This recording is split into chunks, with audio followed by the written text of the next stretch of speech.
Now let's take a look at the distinction between scene mode and game mode and the implications this has for a practical project. You can see in the Open Unity project right here in the car scene, which is part of the standard asset sample project and is included inside the course companion files. You can see inside the car scene that we have, as before, the scene tab and the game tab. We've seen already that the scene tab really is a director's eye view of the level, so we use this for selecting objects, moving them around, positioning them, rotating them, scaling them, and effectively building up and set dressing a complete 3D environment. So what you see inside the scene tab in this case is the complete racetrack for a car game. If I switch to the game tab, suddenly the view of the level is switched. We are still seeing the same level, but this time it is from the perspective of the scene camera, and this is the point of view that the player experiences whenever they play the game.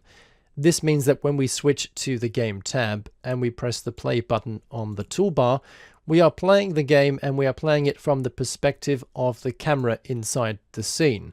Now, inside this scene, it just so happens that there are multiple cameras working in unison, which is absolutely fine. But the point is that when we are looking at the scene from the scene tab, we are not looking at this from any particular camera. This is simply a director's eye view from the point of view of the developer. This is for our benefit as developers to put the level together. Now, there are some important distinctions to be aware of when you are entering and switching between scene mode and game mode. If I switch, for example, to game mode here, and I press the play button on the toolbar, and I start moving the car around, I can now switch here to the scene tab. Now, when I do so, I am still inside play mode here.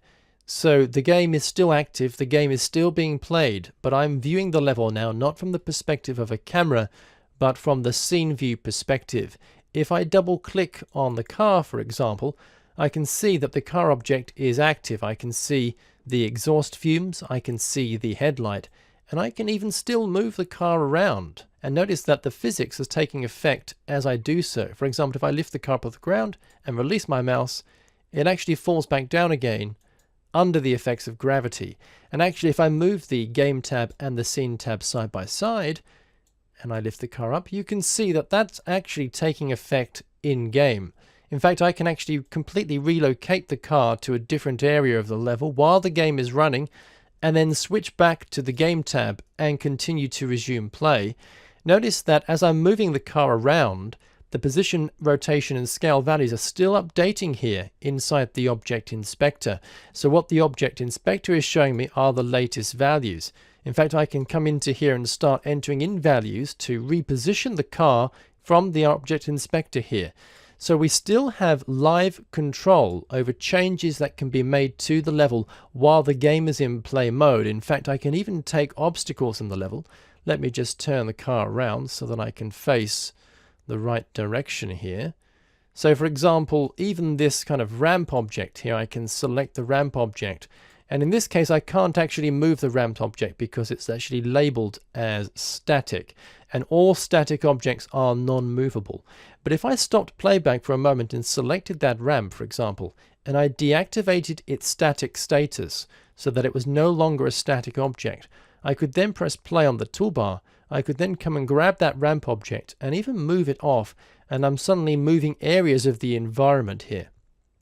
Now, this is a really interesting thing because when I stop playback, take a look at what happens. If I stop playback here, that ramp snaps back into place to where it was when the level began. Let's try that again. So if I press the play button on the toolbar here, so the game is playing. We're no longer in design mode, we're in game mode here. I'm going to grab that ramp inside the scene view and just move that off here. And then I'm going to stop playback. Notice that the ramp snaps back. It forgets all of the changes that I have made while the game is running. And that's a really important thing to keep in mind, in that while the game is running during game mode, you do have the flexibility to move objects around and to change their values. But as soon as game mode ends, then all of those values are forgotten and the level is restored back to how it was before game mode began. Now, this on the one hand is a great thing because it allows you to test out all kinds of arrangements and values while game mode is active. But if you're not aware that this happens, if you're not aware that those changes are reverted as soon as game mode ends, then you might think that you can actually change the level and completely redesign the level even while game mode is active. You really can't do that. It will forget all the changes you make during game mode. So if you do want to build your level up inside the Scene tab, make sure that you make all of these changes while game mode is not active. If game mode is active, then those changes will be lost as soon as game mode ends. Sometimes this is a really easy mistake to make. Accidentally, you can press play on the toolbar, forget that you've pressed the play button, go back to the Scene tab, and then start building the level, and actually forget that play mode is active. And as soon as play mode ends, then your changes are all reverted back. Now, to help you remember which mode is active, there's actually an option you can activate inside Unity, and it's called Color Mode Tint. Let me show you how to access that. So on a Mac, you will move up here to the Unity menu and simply choose Preferences. On a Windows PC, you simply have to select Edit Preferences instead, and this will display the Preferences dialog. If you switch to the Colors tab, you'll see that there is an option for Play Mode Tint, and by default this value is green. But I can click inside this color swatch and change the value to maybe something quite glaring, like a kind of greeny value here. Leave those changes activated, and now when I press play on the toolbar, the entire interface is colored green here.